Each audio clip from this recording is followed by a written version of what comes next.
தொடக்க நூல் அதிகாரம் 5. ஆதாமின் வழிமரபினர். ஆதாமின் வழிமரபின் அட்டவணை பின்வருமாறு. கடவுள் மனிதரை படைத்த பொழுது அவர்களை தம் சாயலில் உருவாக்கினார். ஆணும் பெண்ணுமாக அவர்களை படைத்தார். அவர்களை படைத்த நாளில் அவர்களுக்கு ஆசி வழங்கி மனிதர் என்று பெயரிட்டார். ஆதாமுக்கு 130 வயதான போது அவனுக்கு அவன் சாயலிலும் உருவிலும் மகன் ஒருவன் பிறந்தான். அவனுக்கு சேத்து என்று பெயரிட்டான். சேத்து பிறந்த பின் ஆதாம் 800 ஆண்டுகள் வாழ்ந்தான். ஆதாமுக்கு புதல்வரும் புதவியரும் பிறந்தனர். மொத்தம் 930 ஆண்டுகள் வாழ்ந்த பின் ஆதாம் இறந்தான். சேத்துக்கு 105 வயதான போது அவனுக்கு ஏனோசு பிறந்தான். ஏனோசு பிறந்த பின் சேத்து 807 ஆண்டுகள் வாழ்ந்தான்.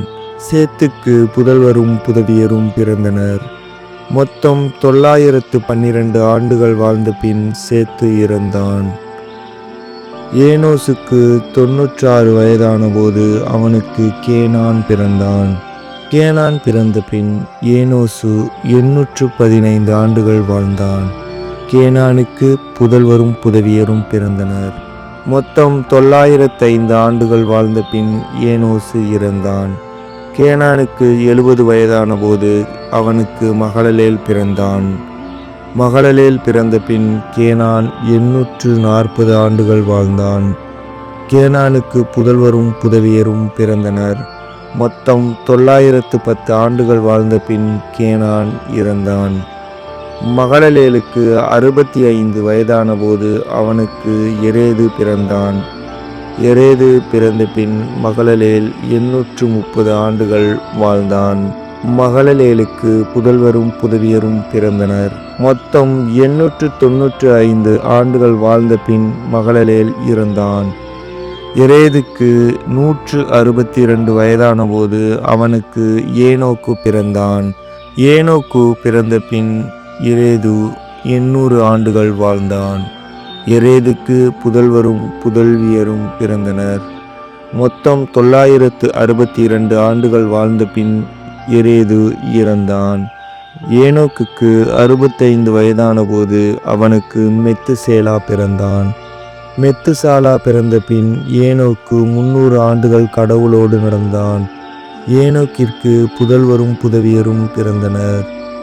ஏனோக்கு மொத்தம் 365 ஆண்டுகள் வாழ்ந்தான். ஏனோக்கு கடவுளோடு நடந்து கொண்டிருந்தான். பின்பு அவனை காணவில்லை, ஏனெனில் கடவுள் அவனை எடுத்து கொண்டார். மெத்துசேலாவுக்கு 187 வயதான போது அவனுக்கு இலாமேக்கு பிறந்தான். இலாமேக்கு பிறந்த பின் மெத்துசேலா 782 ஆண்டுகள் வாழ்ந்தான். மெத்துசேலாவுக்கு புதல்வரும் புதவியரும் பிறந்தனர். மெத்துசேலா மொத்தம் 969 ஆண்டுகள் வாழ்ந்த பின் இறந்தான். இலாமேக்கிற்கு 182 வயதான போது அவனுக்கு மகன் ஒருவன் பிறந்தான். அவன் ஆண்டவரின் சாபத்திற்குள்ளான மண்ணில் நமக்கு உண்டான கடின வேலையிலும் உழைப்பிலும் நமக்கு ஆறுதல் அளிப்பான் என்று சொல்லி நோவா என்று பெயரிட்டான்.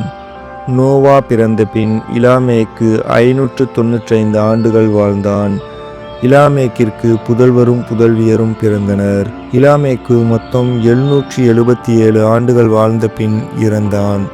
நோவாவிற்கு 500 வயதான போது அவருக்கு சேம், காம், எப்பேத்து ஆகியோர் பிறந்தனர். இது ஆண்டவரின் அருள்வாக்கு. இறைவா, உமக்கு நன்றி.